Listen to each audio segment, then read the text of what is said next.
Sebelum kita lanjut, jangan lupa like, comment, subscribe, dan nyalakan notifikasinya agar tidak ketinggalan info terbaru lainnya. Semoga bermanfaat.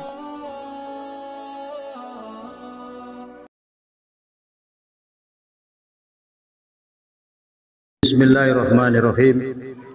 Assalamualaikum warahmatullahi wabarakatuh.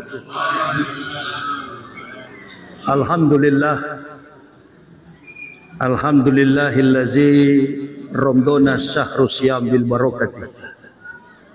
Asyhadu an la ilaha illallah wahdahu la syarikalah wa asyhadu anna Muhammadan abduhu wa rasuluh allazi la nabiyya ba'dah. Allahumma fasalli wa sallim ala imamil abrar wal muqarribin sayyidina wa maulana Muhammadin wa ala alihi wa sahbihi al-ansar wal muhajirin wa alaina ma'ahum birahmatika ya arhamar rahim. Ibu bapak, saudara-saudaraku rahimakumullah, alhamdulillah wa syukurillah kita semua masih bernafas. Alhamdulillah kita masih hidup dan kita masih boleh bercengkrama, bersilaturahim Pak Imam dalam rangka menyambut melaksanakan bulan suci Ramadan. Saya sempat mendengar tadi tema yang disampaikan untuk bekal kita bahwa Ramadan ketiga ini adalah keutamaan dosa-dosa diampuni di masa lampau. Nabi sallallahu alaihi wasallam, man shoma ramadhana imanan wa ihtisaban ghufira lahu ma taqaddama min dzanbihi. Barang siapa berpuasa di bulan Ramadan dengan iman dan takwa kepada Allah, maka Allah akan mengampuni segala dosa-dosanya di masa lampau. Doa kita 365 hari, 12 bulan, 1 tahun. Sepanjang malam kita berdoa, ya Allah, Allahumma balighna fi syahri Ramadan. Sampaikanlah kami pada bulan Ramadan dan sampailah kita. Makanya saya bilang tadi, alhamdulillah masih hidup, belum mati kita, masih bernafas. Kadangkala ini yang kita kurang syukuri, bahwa kehidupan yang paling prioritas dalam hidup ini adalah ibadah. Saya kebetulan baru semalam tiba. Acara saya terakhir di Medan, Padang Sidempuan, tanggal 25. Mendarat sampai di Jakarta tanggal 28 malam. Saya suami istri pakai mobil itu, mobil yang kami pakai sekarang, dan sampai di Jakarta di rumah tanggal 28 malam. Tiba-tiba langsung pengumuman pemerintah secara mendadak sudah masuk 1 Ramadan 1446 Hijriah. Entah ini betul-betul karena sidang melihat bulan atau karena bulannya ditutup dengan makna politik. Wallahu alam bisawab. Jadi sebagai masyarakat Indonesia, kita fokuskan saja. Mau dia tanggal 1 Ramadan besok atau sekarang, tetap kita juga melaksanakan saum. Jadi manusia tidak fokus lagi, tidak perhatikan lagi persoalan akhirat, lebih cenderung kepada duniawi. Jadi agama ini cuma simbol, agama ini cuma stempel. Bahkan yang saya maksudkan adalah mengambil tema yang disampaikan tadi, bahwa dosa-dosa kita di masa lampau diampuni. Bagaimana kita mau diampuni kalau gali lubang tutup? Itu dia. Jadi saya juga perhatikan, kita ini buru-buru waktu. Saya pun ceramah cepat-cepat. Ya, panitia tanya pakai kursi, sedangkan sholat saja saya duduk. Bagaimana saya mau berdiri? Sejak saya keluar rumah sakit tanggal 6 Januari sampai sekarang, sholat saya duduk. Kenapa saya duduk? karena ketika saya berdiri langsung saya kena serangan. Karena ada penyakit yang sampai hari ini alhamdulillah dokter memberikan obat dalam satu hari 9 macam, dan itu obat seumur hidup. Tak boleh lagi ustaz ceramah, tak boleh bersuara keras, karena ini uporio, obat jantung. Tak boleh lagi ustaz kemana-mana berdakwah, stop, ini penyakit yang berat. Minum obatnya, percaya kepada dokter, tapi lebih percaya kepada medis, karena itu adalah wakil Allah di dunia ini, dokter, penyembuh. Tapi kita lebih beriman kepada Allah, percaya kepada dokter, beriman kepada Allah. Dosa-dosa kita diampuni. Nah, itulah sebabnya yang disampaikan tadi mengingatkan saya detik-detik terakhir ketika kami sekeluarga mendapat hidayah di bulan Ramadan.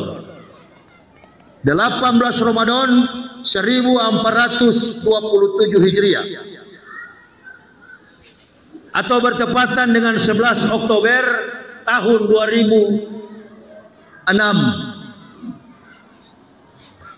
Miladiah. 18 Oktober tahun 2006 Miladiah. 2006 kami diberi hidayah. Sampai hari ini alhamdulillah 19 tahun kami melalui perjalanan Ramadan ini adalah merupakan bulan yang panas. Panas karena dosa-dosa kita diampuni, panas karena cuaca.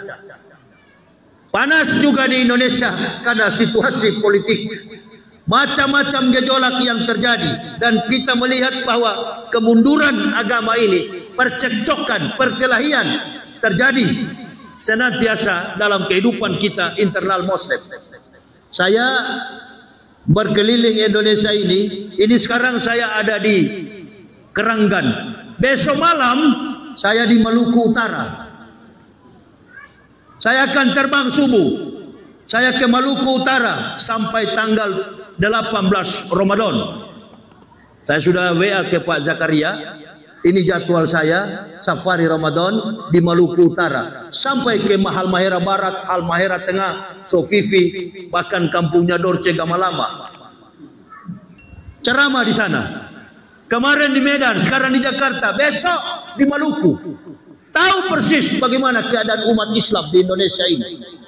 Bukan mengalami kemajuan, kehidupan kita ini mengalami kemunduran. Betul kita beribadah, tapi fokus ibadah kita adalah tergantung kepada penguasa.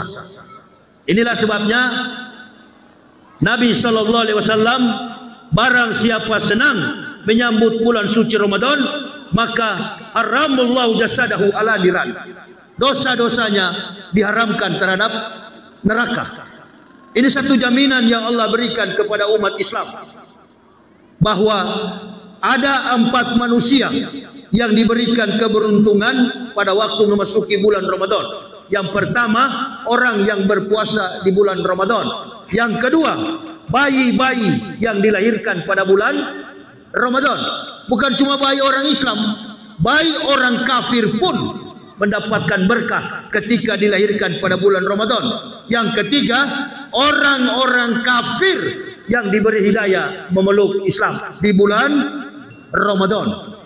Itulah sebabnya kami sekeluarga sangat beruntung mengingat peristiwa 19 tahun yang lalu, 2006, bagaimana kami mendapat hidayah, bagaimana Allah berikan petunjuk detik-detik terakhir 15, 16, 17 Ramadan. Saya hanya berjumpa dengan seorang penjual ikan.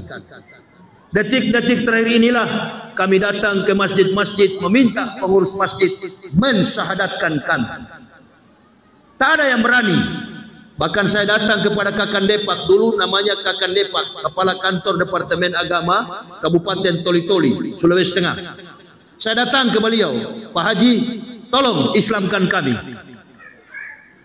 Apa kata beliau? Saya tidak berani mengislamkan Bapak. Kami tidak berani. Datang lagi kepada ustadz yang lain, tidak berani. karena kondisi kehidupan di sana lebih mayoritas beragama Kristen. Bahkan di Palu, Sulawesi Tengah hampir 50-50, 40 dan 60%. Jadi orang berpikir kalau mengislamkan kami pasti terjadi persoalan pergeseran aspek sosial yang mereka pikirkan. Maka di bulan itulah kami sangat beruntung bahwa bulan itulah Allah menghentikan langkah kami dari kehidupan kafir dan kami masuk Islam. Dosa-dosa kami diampuni oleh Allah. Dosa saya, dosa istri, dosa anak-anak, kami sekeluarga, dosa kami diampuni oleh Allah. Banyak kiai mengatakan, ulama mengatakan, orang yang masuk Islam, dosanya waktu masih kafir, masih tercatat. Ketika mereka masuk Islam, jadi kertas putih, mereka tidak ada dosanya lagi, seperti bayi. Saya percaya itu. Saya percaya, tapi saya lebih percaya bahwa dari kafir sampai bersyahadat dosa kami diampuni. Tapi setelah kami masuk Islam ke sana dan akan mati dalam keadaan Islam, tidak ada yang menjamin. Maka Islam selalu memberikan, tidak ada konsep juru selamat di dalam Islam. Cari selamat masing-masing, sedangkan selamat belum tentu belum tentu selamat. Tidak ada konsep juru selamat. Cari selamat masing-masing. Betul, orang yang masuk Islam dosanya diampuni, tapi setelah dia Islam tidak ada yang menjamin.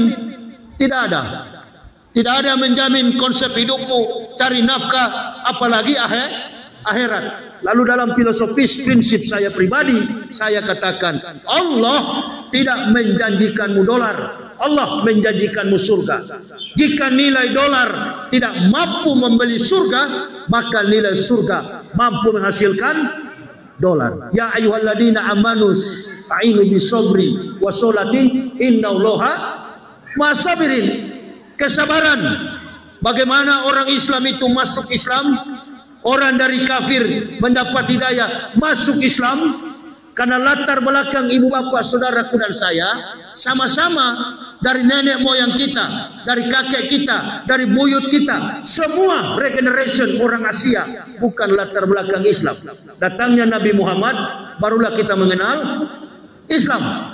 Menjadi Islam, orang di Asia tadinya kafir, kemudian dapat hidayah. Apalagi kami yang bukan Islam, lalu Allah kasih hidayah bertepatan di bulan Ramadan. Man pariyak bidukuli Ramadana haramullahu jasadahu ala niran. Oh, hadis ini tidak sah, tidak sahih. Hadis ini bukan hadis Nabi.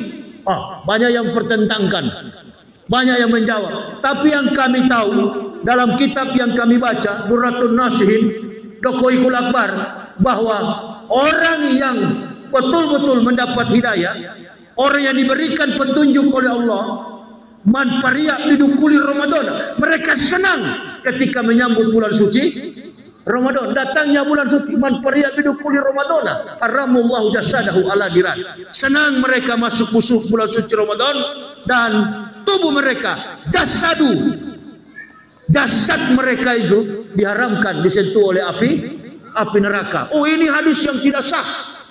Mau sah atau tidak, itulah pemikiran ulama. Jasadahu ala niran, dosanya diampuni ketika dia senang saja. Dia senang, dia belum melakukan, dia senang.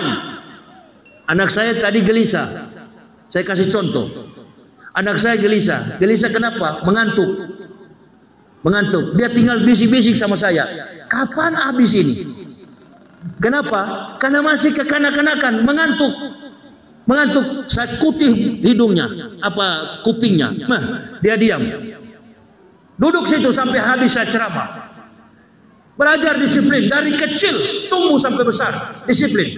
Mengantuk atau mau mati karena puasa, tidak ada orang puasa mati. Saya saja sudah diponis dokter jantung berat, belum mati-mati. Bahkan saya sering minta mati, tidak mati. Ada ustadz yang sering ceramah, yang mengatakan rokok itu haram, merokok itu, mulut itu adalah tempat bernapas, mati duluan dia. Siapa namanya? Jasid atau siapa itu? Itu yang suka-suka berkelahi di YouTube mereka itu. Ya, rokok diharamkan, bukan itu yang diharamkan. Al-jannatu mustaqatun ila arba'ati nafarin. Talil Quran wa hafidil lisanu mut'imul ji'ani wa soimina fi syahri Ramadan. Jadi konsep orang masuk surga itu jangan berlomba-lomba rindu, jangan pakai cara Nabi sallallahu alaihi wasallam. Al-jannatu mustaqatun ila arba'ati nafarin. Satu, talil Quran. Orang yang suka membaca Al-Quran. Yang kedua, wahafidil lisan. Jaga lisan kita ini, kata-kata. Kita tidak hanya puasa lapar dan haus, tapi kita juga menjaga kata-kata. Jangan sampai kata Nabi, puasa kita cuma memperoleh pahala lapar dan haus. Nah, itu sebabnya surga merindukan. Surga yang rindu, bukan kita yang rindu ke surga. Bukan. Pakai konsep surga yang merindukan kita. Saya tidak ada pikiran untuk masuk Islam. Perhatikan baik-baik. Saya dan keluarga tidak ada pikiran, tidak ada assumption untuk masuk Islam. Tapi Allah yang rindu kepada kita sekeluarga. Allah surga yang rindu kepada kami sekeluarga. Lalu dibentangkanlah hidayah. Ansana ayatin mubainatin wallahu yahdi mayasyau ila siratim mustaqim. Dikasih petunjuk jalan yang lurus. Kami tidak berpikir untuk masuk Islam. Artinya tidak ada pikiran untuk masuk surga. Surga yang rindu. Surga yang rindu. Ini konsep Indonesia ini makin kacau ke depan keislaman kita. Ulama dengan ulama berkelahi. Ustadz dengan ustadz saling singgung. Kenapa? Ustadz dengan ustadz saling singgung. Saya bilang kepada kawan-kawan yang mualaf, jangan pernah terpengaruh. Walking on the right track. Kita tetap saja berjalan pada jalan yang lurus. Jangan pro kepada yang kunut, jangan pro kepada yang tidak kunut. Kita yang dikasih hidayah, surga yang rindu kepada kita. Jangan pernah masuk dalam konflik internal kita. Bela saudara-saudara kita, suruh mereka bersatu, jalin ukhuwah Islamiyah. Biarkan surga yang rindu kepada kita. Al-jannatu mustaqatun ila arba'ati nafarin. Talil Quran. Itulah jangan heran di bulan suci Ramadan ini semua masjid ribut. Orang tadarus, orang tadabbur Quran. Tapi lepas daripada bukan bulan puasa, Pak Imam bisa jamin. Sunyi, Pak. Habis sholat isya nggak ada bunyi masjid. Sunyi. Karena seorang muslim tahu di bulan inilah mujizat terbesar diturunkan Al-Quran. Syahrul Ramadan allazi unsila fihil Quran hudalin nasi wa bainati minal huda wal furqan. Semua firman Allah diturunkan pada bulan Ramadan. Pertama, Ramadan yang pertama diturunkan suhuf Ibrahim. 6 hari kemudian malam yang ke-6 diturunkan 700 tahun kemudian Taurat Musa di Bukit Tursina. Diberikan Taurat itu di Bukit Tursina. Ketika Allah kasih Taurat kepada Musa di Bukit Tursina, Allah berkata, Musa, ini atau itu umat Muhammadin nuraini kaila yadurkhum zulmatani. Musa, kami berikan engkau Taurat, bimbing bangsa biadab Bani Israel. Tapi ketahuilah, umat Muhammadin nuraini kaila yadurkhum zulmatani. Kami akan memberikan kepada umat Muhammad 2 cahaya untuk menerangi mereka dari 2 kegelapan. Faqala Musa bertanya, manur aini ya Rabbi, 2 cahaya apa itu ya Tuhanku? Faqala Allah Ta'ala, nuru Quran wa nuru Ramadan. Wa ma julmatani ya Rabbi, bertanya lagi Musa, untuk menerangi 2 cahaya apa itu ya Tuhanku? Julmatul qabri wal yaumal kiamat, untuk menerangi umat Muhammad dari kegelapan kubur dan siksa hari kiamat.